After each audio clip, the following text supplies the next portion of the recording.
श्रीरामचन्द्रं शरणं प्रपद्ये श्रीरामदूतं शरणं प्रपद्ये। સૌ પ્રથમ હનુમાનજીના ચરણમાં પ્રણામ કરીને જેમનું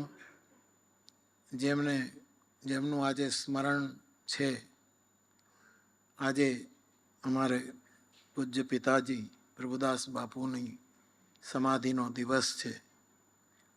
એ સમાધિને પ્રણામ કરીને જેમને એક સર્જક તરીકે પૂજની ધીરા ભગત બાપુ એમને આ એવોર્ડ દ્વારા આપણે વંદન કરવા જઈ રહ્યા છીએ. એમની સમાધિ જે કહ્યું તે ગામે છે, એ સમાધિને મારા પ્રણામ. એમના પ્રતિનિધિને હૃદયથી આવકારું છું. અને યોગ એવો થયો કે જેમ હરીશભાઈએ કહ્યું તેમ કે દ્વારકાની યાત્રા કરીને પાછા ફરતા હતા ને પોતાના ગામે ન પહોંચી શક્યા. કયું ગામ વચ્ચે? ત્યાં એ નિર્વાણ પામ્યા ને યોગાનો યોગ.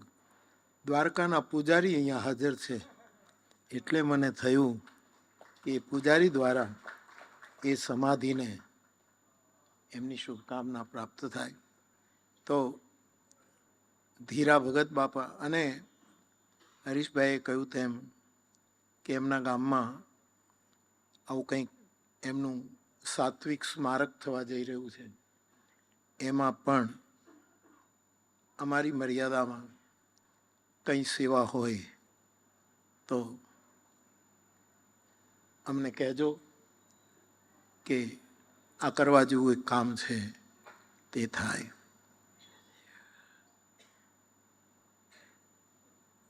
આપણે ત્યાં ભજનીકોની એક બહુ જ પવિત્ર પરંપરા છે. એમાં આ વખતે જેમની વંદના આપણે કરી રહ્યા છીએ તે એકદમ લાઈવ, સંકોચી અને છતાં હસતા હસતા, એને ખબર નથી કે મારું માથું કેટલું ધૂણે છે, એવી રીતે જે ભજનની ગાયકી ગાય છે, એવા આપણા સૌના પ્રિય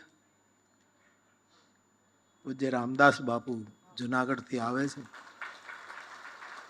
જ્યારે જ્યારે જુનાગઢ જાઉં, શિવરાત્રિમાં હોઉં, ત્યારે અવશ્ય આવે અને અમને આનંદ આપતા હોય છે. એમની ભજન સાધનાને હું પ્રણામ કરું. તબલા વાદક નાદુરસ્ત છે, પણ એની આંગળીઓ કાયમ માટે તંદુરસ્ત રહે એવી હનુમાનજીને પ્રાર્થના કરું. આપની વંદના કરતા પણ અમને બહુ જ પ્રસન્નતા થઈ રહી છે. આપને પણ આ એવોર્ડ આપીને અમે વંદન કરીએ છીએ. બેન્જો વાદક આપ, અને જેમ હરીશભાઈ કહ્યું કે આજકાલ બેન્જો મોટાભાગનું સ્ટેજ સર કરીને બેઠો છે.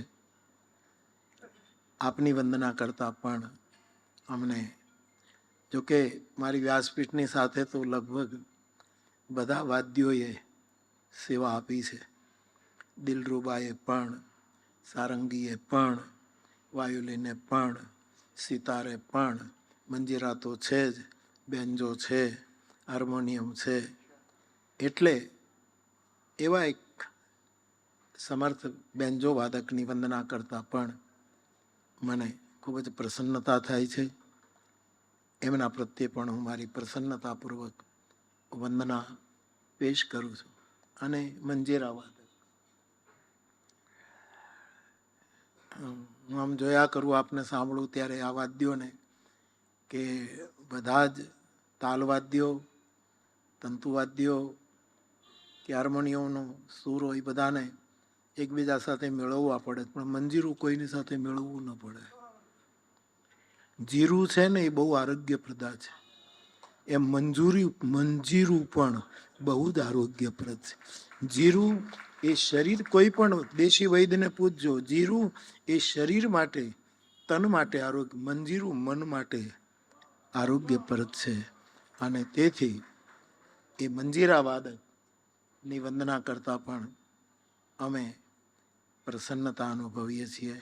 આપ સૌને ચિત્રકૂટ ધામ તલગાજરડામાં હનુમાનજીના સમીપે આપ સૌની વંદના છે. એ ઉપરાંત દર વર્ષે કેટલા ભજનના ગાયકો અહીંયા સદભાવ લઈને, એક પ્રેમ લઈને અહીંયા આવે છે. વાદ્યકારો કેટલા આવે છે, તબલા વાદક, બેન્જો વાદક, મંજીરા વાદક. આ બધાને જો આપણે એનો લાભ લેવો હોય તો સંતવાણી એવોર્ડનો કાર્યક્રમ લગભગ 15 દિવસનો કરવો પડે, ત્યારે બધાને ન્યાય આપી શકાય. પણ છતાંય આવે છે એનો મને બહુ હરખ છે. હું બધાનું ખૂબ જ હૃદયથી સ્વાગત કરું છું. એનો મને બહુ આનંદ થાય છે. જે કમિટીએ આ બધું કાર્ય કર્યું એ બધાને પણ ખૂબ ખૂબ ધન્યવાદ. આ સમગ્ર આયોજનનું જે મનોરથી હોય છે એ પરિવારને પણ ખૂબ ખૂબ હનુમાનજીની કૃપા પ્રાપ્ત થાવ એવી પ્રાર્થના કરું છું. ભજન એટલે શું? રામદાસ બાપુ, ખેતસી, અમે 4-5 જણા બેઠા હતા, ત્યાં અમે એમ કહ્યું કે પંડિતની જીભ ઉપર સરસ્વતી હોય છે, વક્તાની જીભ ઉપર સરસ્વતી હોય છે. સર્જક કાંઈક લખે તો પણ એ સરસ્વતીને સ્મરે. તુલસીદાસજીએ રામચરિતમાનસનો આરંભ કર્યો તો એને પહેલે વાણીની વંદના કરી. યદ્યપિ વેદનો એક ભાગ અથર્વ શીર્ષ, જેમાં ગણેશજીની વંદના છે, ગણેશજી માટેનો, એમાં એમ લખ્યું છે કે વાક ત્વમ વિનાયક, હે વિનાયક તું વાણી છો. એટલે તુલસીદાસજી કહે છે વંદે વાણી વિનાયકો. વેદ કહે છે ગણપતિ વાણી રૂપા છે, એટલે તુલસી આ વેદનું તો એની વાણી ઉપર પણ, એટલે કે એની જીભ ઉપર પણ સરસ્વતી. પણ હું રામદાસ બાપુને કહેતો હતો કે આ ભજન જે ગાય છે એની વાણી ઉપર સરસ્વતી નથી હોતી. સરસ્વતીના ઘણા પ્રકાર છે. ભજનિકની જીભ ઉપર સરસ્વતી નથી, નહીતર એ સરસ્વતી ક્યારેક અવળી પણ થઈ શકે. અવળી સરસ્વતી અમને ના આપજે એમ ભગત બાપુએ કહ્યું છે, કાગ બાપુએ, કે અમારી જીભ ઉપર અવળી સરસ્વતી ન બેસે. ત્યારે રામચરિતમાનસના આધારે હું કહેતો હતો કે 13 વર્ષના વનવાસ પછી ભગવાન રામને 14મા વર્ષમાં જ્યારે કષ્ટોની પરંપરા શરૂ થઈ છે. 13 વર્ષ તો એ વનમાં હોય કે ભવનમાં હોય, મોજ જ કરી છે સીતારામજીએ. એ રામચરિતમાનસ એનું સાક્ષી છે. પણ 14મું વર્ષ ત્યારે રામજી સીતાજીને કહે છે કે તુમ પાવકમાં કરહું નિવાસા, તમે અગ્નિમાં નિવાસ કરો. આવું કહ્યું. સીતાજી તો બધું સ્વીકારી લે, પરંતુ એમણે ભગવાનને પૂછ્યું કે આપ જ્યાં કહેશો ત્યાં હું સમાઈ જઈશ, પણ જીભ ઉપર કેમ, અગ્નિમાં કેમ મને સમાવો? ત્યારે ભગવાન રામ કહે છે કે ભજની કે જીભ ઉપર સરસ્વતી નથી હોતી, સીતાજી હોય છે. કારણ પાવક છે જીભ. પાવક એટલે પવિત્ર પણ, પાવક એટલે તેજસ્વી પણ, પાવક એટલે આપણને બાળી પણ નાખે. ઘણા ભજનિકો છે સાહેબ એવા થયા છે, ગહેરા ભજનિકો થયા છે કે જિંદગીભર ભજન ગાતા ગાતા, એ જીભથી ગાતા ગાતા એના હાડકાં ખોખરા થઈ ગયા છે સાહેબ, છાતીના હાડપિંજર થઈ ગયા છે એવા ભજનિક. એટલે સીતાજીને કહ્યું કે જેની જીભ તમારા ભજન ગાતી હશે એની જીભ ઉપર તમે નિવાસ. આ હું બહુ સાધાર કહી શકું, જવાબદારી સાથે કહી શકું, કારણ કે જીભ એ અગ્નિનું પ્રતીક છે. તો આ જે ભજનની ગાયકી છે, જોકે એમાં આપણે સાંજના ભજન વિમર્શનો એક કાર્યક્રમ રાખતા હતા આ દિવસે, કે એમાં ભજનના વિદ્વાનો, ભજનના અભ્યાસીઓ એ ભજન વિશે પોતપોતાનું વક્તવ્ય રજૂ કરે. પણ હમણાં 2-3 વર્ષથી આપણે નથી કરી શકતા. તો ભજન તત્વ વિશે બહુ જ વિચારાયું, બહુ જ કહેવાયું. પણ મારે આ ભજન ભૂમિમાંથી કંઈક કહેવું હોય તો હું એટલું જ કહીશ કે આ એવોર્ડ જે અપાય છે એમાં એક પંક્તિ હરીશભાઈએ બધાએ ભેગા થઈને આ લખી છે, જેને સદાય ભજનનો આહાર. આ પંક્તિ આપણે બધા જ જાણીએ છીએ કે માં ગંગા સતીની પંક્તિ છે, અને સમઢિયાળું દૂર નથી. એ આપણા સૌરાષ્ટ્રનું એક ગામ છે ગંગા સતીનું. આપ વિચાર કરો કે ગંગા સતી માએ ભજનનો આહાર શું કામ કહ્યો? આ ભજનનો આહાર એ ભજનની મોટામાં મોટી વ્યાખ્યા છે. મારી દ્રષ્ટિએ ગ્રામ્ય માતા માં ગંગા સતી, એક ગ્રામીણ મહિલા, એને હું ગ્રામ્ય માતા કહીશ. અને યાદ રાખજો, જેમ ગો માતા, જેને ગ લાગ્યો છે ને જે માતાઓ થઈ છે, ગો માતા, ગાયત્રી માતા, ગીતા માતા, એમ ક્યાંક ક્યાંક આવી ગ્રામ્ય માતાઓ થઈ છે. અને એમાં પહેલી બેસાડી શકાય એવી માતા ગંગા સતી છે. મને કોઈ ઓશો ભક્તએ કહેલું કે ઓશો પાસે ગંગા સતીની રચનાઓનું કોઈએ એને પરિચય ન કરાવ્યો, નહીંતર ઓશો ગંગા સતી ઉપર એક બહુ જ મોટી શિબિર કરત અને પ્રવચન માળા. કારણ કે ઓશોના વિચારોથી જે પરિચિત છે એને ગંગા સતીના પદોમાં ઓશોને બોલવું ગમશે એવો ભાસ થાય છે. જરૂર બ્રહ્મ વેદાંતજી માધવપુરમાં બેસીને એમણે ગંગા સતી ઉપર ઓશો પરંપરાના સંન્યાસીએ ભાષ્યો કર્યા છે. પણ એવી એક ગ્રામ્ય માતા, એણે કહ્યું કે જેને સદાય ભજનનો આહાર, અને એ સૌરાષ્ટ્રમાં બેસીને બોલે છે, પંજાબમાં બેસીને નથી બોલતી, કાશ્મીરમાં નથી બોલતી, એ મહારાષ્ટ્રમાં નથી બોલતી, એ યુપી બિહારમાં નથી બોલતી, એ આસામ કે બંગાળમાં નથી બોલતી. આ ગ્રામ્ય માતા, આ ભજનાનંદી ગ્રામ્ય માતા આપણા કાઠિયાવાડમાંથી બોલે છે, આપણા પંથકમાંથી. આપણા પંથકનો આહાર કયો? આપણો જે સર્વસામાન્ય આહાર છે રોટલો. એટલે ગંગા સતી એમ કહે છે કે ભજનનો પહેલો અર્થ છે રોટલો. રોટલો ખવડાવવો એ ભજન છે. ભલે તમે ગાતા ન હો, ભલે તમે બેન્જો ન વગાડો, ભલે મંજીરા ન વગાડો, ભલે કોઈ સૂરનું આપણને જ્ઞાન ન હોય, પણ આપણા પ્રદેશનો જે આહાર છે એમાં મુખ્ય રોટલો છે. અને તેથી આપણે ત્યાં રોટલાનું બહુ મહિમા છે. એટલે ભજનનો એક અર્થ છે રોટલો. અને આપણે ત્યાં તો કહેવાય છે કે જ્યાં રોટલો ત્યાં હરી. જલારામ બાપા ગાતા હતા,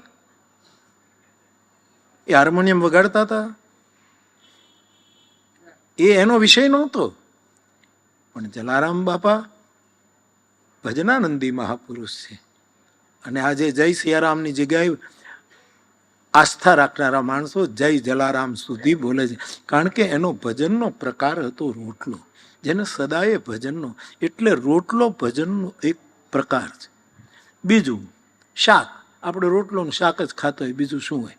અને મેં મારા ગામમાં અમુક કોમના માણસોને મોઢે સામે, એ શાક નથી બોલતા, શાક ખ બોલે છે, શાક નહીં બોલે. શાક ભજનની પણ એક શાખ છે, ભજનની એક ઇજ્જત છે. ભજન મને તમને ઉંબરાથી અંબર સુધી ઉપાડી જાય છે. ભજનીકો કેવલ સામો સૂરજ નથી લેતા, સામો ઈશ્વર પ્રગટ કરે.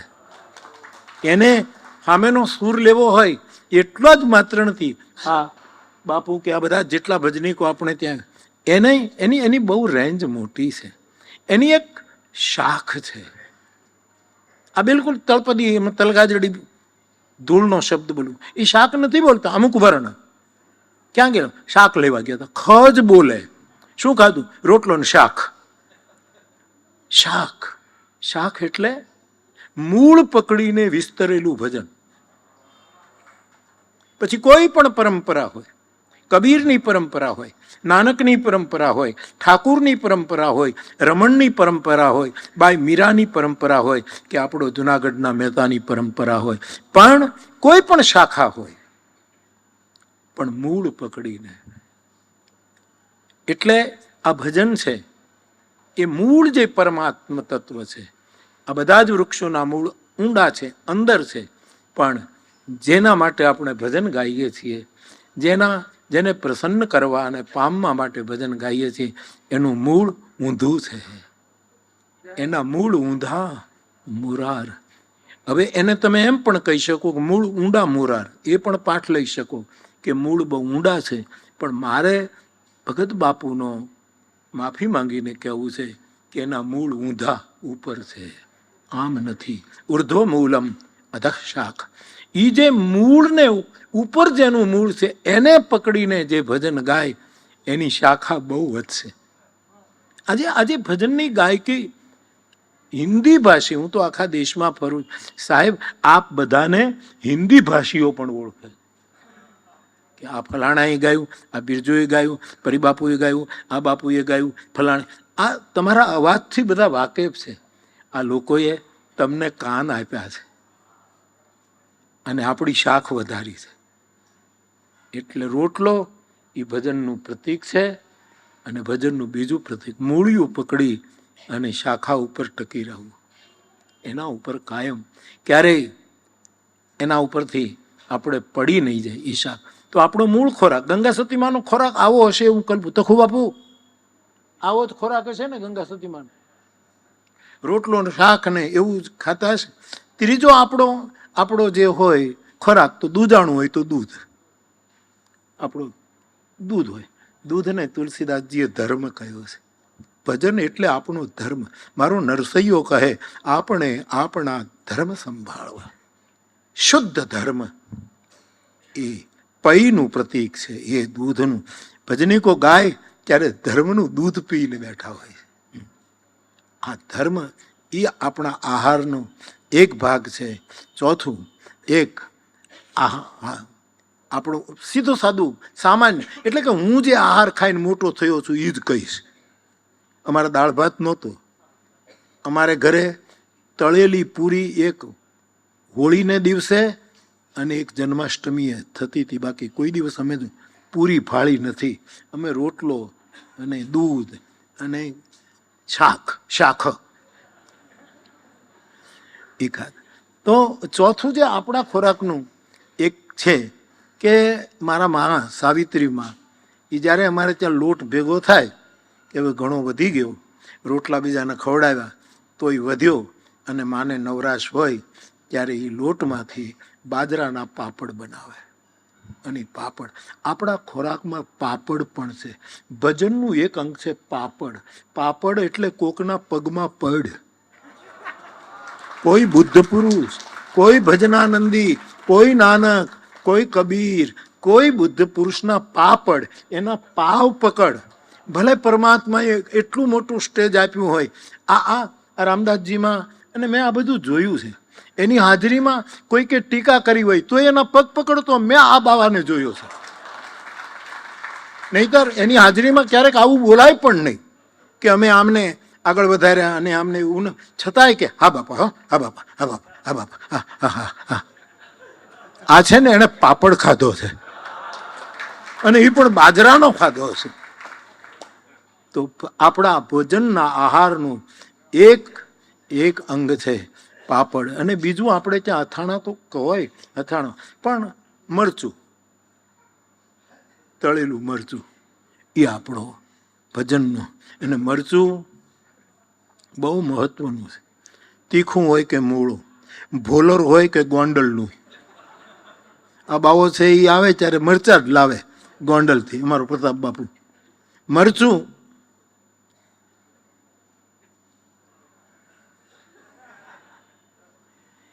ઘણા તાંત્રિક હોય ને, મરચું ભજની કોઈ દિવસ આ મરચું ન કરે, એ મરચું કરે કે તને મર્મ ક્યાં કડી જાય.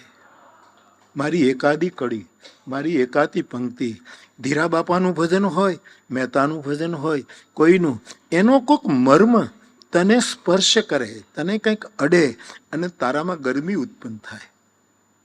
બહુ તીખું મરચું ખાઈ એટલે પહેલી અસર નાકને અને આંખને થાય. નાક ઉપર પાણી આવવા મળે, આંખમાં આંસુ આવે. આ એક ભજનનું ખોરાકનું આ મરચું એવું છે કે અમુક આ બધા ગાય ત્યારે આપણી આંખમાંથી પાણી નીકળે છે કે આપણને ક્યાંક મર્મને અડે છે. એ આપણા ખોરાકમાં આવેલો એક આ પણ છે. આપણા ખોરાકનું, આપણા રોટલાનું, ગંગા સતીમાં જે ગ્રામ્ય માતા, જે ભજનિક ગ્રામ્ય માતા, એના પ્રદેશનો આહાર છે ખીચડી. ખીચડી સમન્વયનું પ્રતીક છે.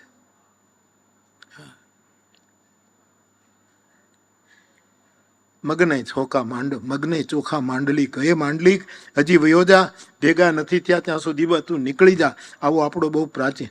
મગ અને ચોખા બંને શુકનના પ્રતીક, ભજન શુકનનું પ્રતીક છે. ચોખા પણ મગ પણ આપણે બધા જ જાણીએ છીએ એ પ્રતીક છે. તો ખીચડી એ સમન્વય, આપણા ભજનિકોએ સમન્વય કર્યો. આપણે બેન્જોને સ્વીકાર્યો, આપણે વાયોલિનને સ્વીકાર્યું, નારાયણ બાપુએ સહનાઈને સ્વીકાર્યું.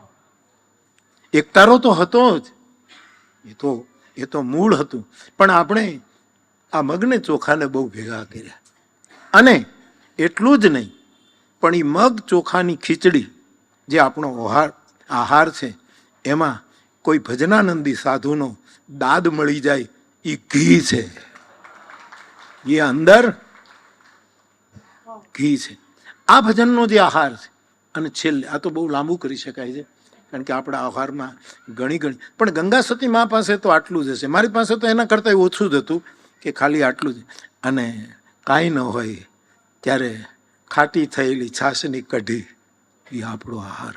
કઢી, કઢેલું દૂધ નહીં, ખાટી થઈ ગયેલી 3 દિવસની છાશ, એની કઢી બનાવવાની. એટલે જે વિસરાઈ ગયું છે, જેનામાં ખટાશ આવી ગઈ, એને ખોરાક બનાવી દેવો, એને અન્નમાં રૂપાંતરિત કરવું, એને બ્રહ્મપણું આપવું. અન્નમ બ્રહ્મેતિ વ્યજાનાત, એને બ્રહ્મપણું આપવું. એટલે મારી દ્રષ્ટિએ આ ગંગા સતી માના શબ્દોને લીધે મને એમ થાય કે આ ભજનનો આહાર એટલે કયો આહાર? શંકરાચાર્યએ તો એમ કહ્યું છે કે ભૂખ એ રોગ છે અને ભોજન એ ઔષધિ છે. એટલે બહુ ખવાય નહીં. ઔષધિ કેટલી લેવાય એક રોગ માટે? આ શંકરાચાર્યના ભૂખ એ રોગ છે. એટલે આ જે આપણો આહાર છે, એ બધા જ મને એવું સમજાયું આ બધાને સાંભળતા બધાની પાસે બેસીને કે આ ભજનની વ્યાખ્યા છે, આ ભજનનું ભાષ્ય છે. એવું આ ભજન, અને ભજન શબ્દ જ ગજબ છે. ભજન એટલે સેવા. સંસ્કૃતમાં ભજન એટલે સેવા. ભજ ધાતુ સેવાયામ. તમે ભજન બોલો એટલે ભજન, આ બધી સેવા છે. જે ભજન ગાય છે, વગાડે છે, એક અર્થમાં અત્યારના કાળ પ્રમાણે આપણે ધર્મ, અર્થ, કામ, મોક્ષ બધું જોઈતું હોય અને સમાજે આપવું જોઈએ, એમાં કોઈ ઉપકાર નથી કરતું. પણ ભજનનો મૂળ અર્થ તો સેવા છે. આ બધા સેવા કરે છે. ભજનનું બીજું સ્વરૂપ છે સ્મરણ. ભજન એટલે સ્મરણ. માણસ કોઈના સ્મરણમાં સતત બેઠો હોય, એ ભજન છે. ભજનનું ત્રીજું સ્વરૂપ છે મરણને મહોત્સવ બનાવે. મરણ તિથિનો બાવાજી મહિમા બહુ મોટો. અને એ વેળાએ તમે ઉભા રહેજો, એવી જે સવા બાપાનું છે ને, સવા બાપાએ ગાયું ભજન એ છે આપણા મરણને મહોત્સવમાં ફેરવી નાખે, એને ઉત્સવમાં બદલી નાખે. ભજન એ છે ભ્રમ ભાંગી નાખે. ભજન એ છે ભયથી મુક્ત કરે. ભજન એ છે ભ્રાંતિમાંથી પાસ કરે પણ શાંતિમાં બેહાડી દે. એ ભજન છે. આવા ભજનના અનેક રૂપો છે. આનું કથન થઈ શકે એમ નથી.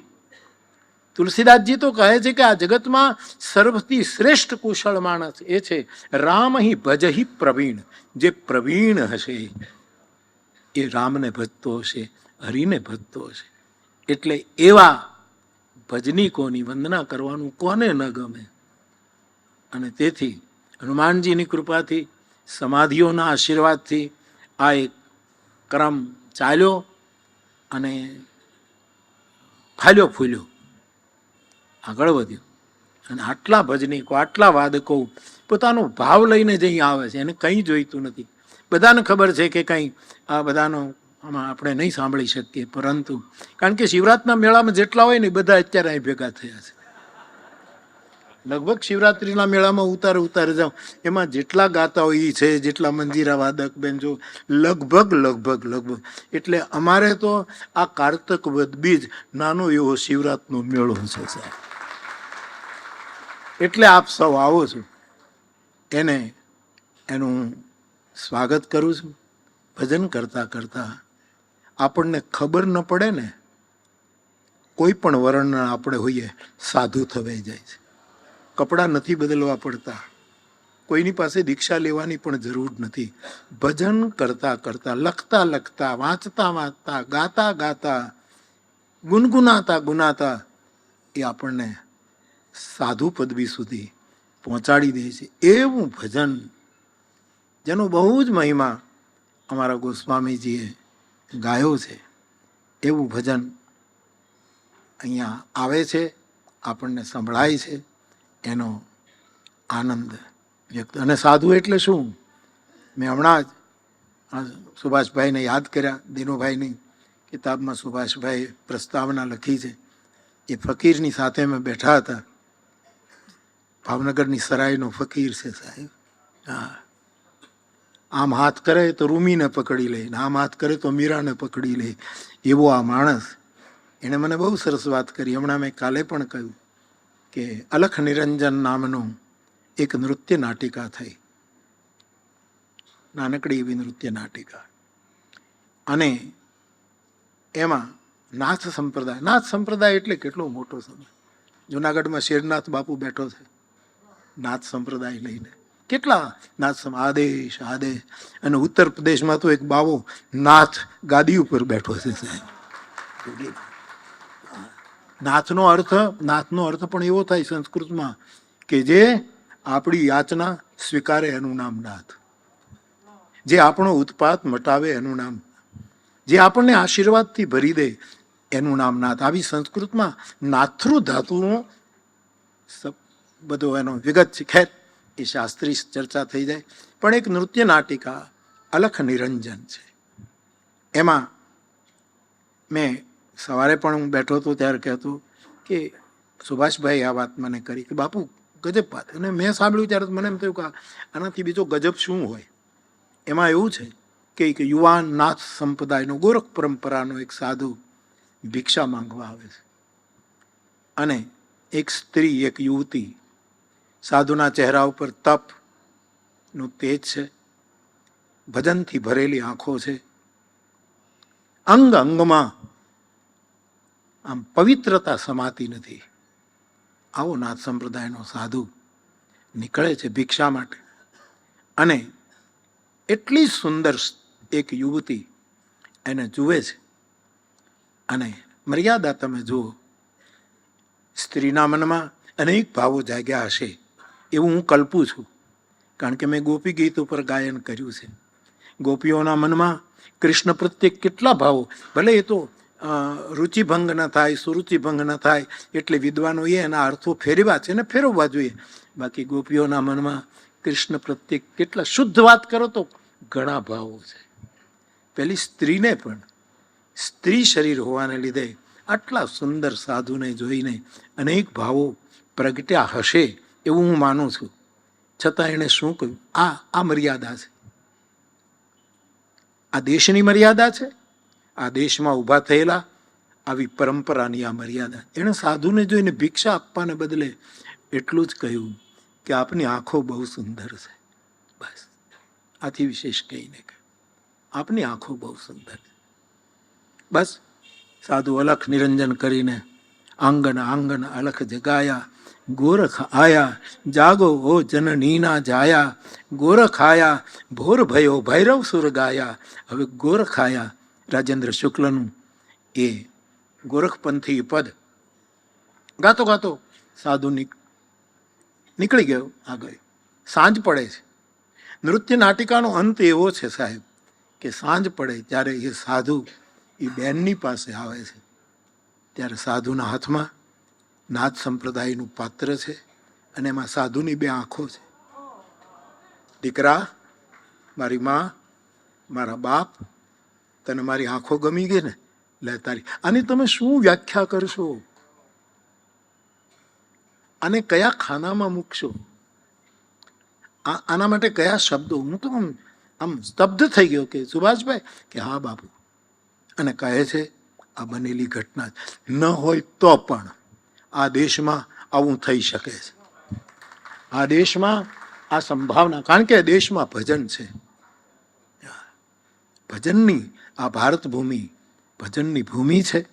તેથી એવું સાધુપણું આપણને ખબર ન પડે એમ આવી જાય છે જ્યારે આપણને ભજનને રોટલો આપતા આપતા ગાઈએ, બીજાને પાય પડતા પડતા ગાઈએ, આપણે ખીચડી બનીને ગાઈએ, સમન્વય કરીએ, બધાને અપનાવીએ, એમ કરતાં કરતાં ગાઈએ ત્યારે સાહેબ સાધુપણું પ્રાપ્ત થાય છે. તો જેને સદાય ભજનનો આહાર, મને ગંગા સતીના આહારમાં રોટલો ને આ બધું દેખાણું છે. એટલે મેં આમ તો તમે બધા વાળું કરીને આવ્યા છો, કદાચ ન ગણાય, મેં પણ કરી લીધું છે, પણ છતાંય આ ગ્રામ્ય માતા પૂજની આ ગંગા માતા તરફથી થોડુંક મેં પીરશું, એનું વાળું કરજો તો વાણું વાઈ જશે સાહેબ.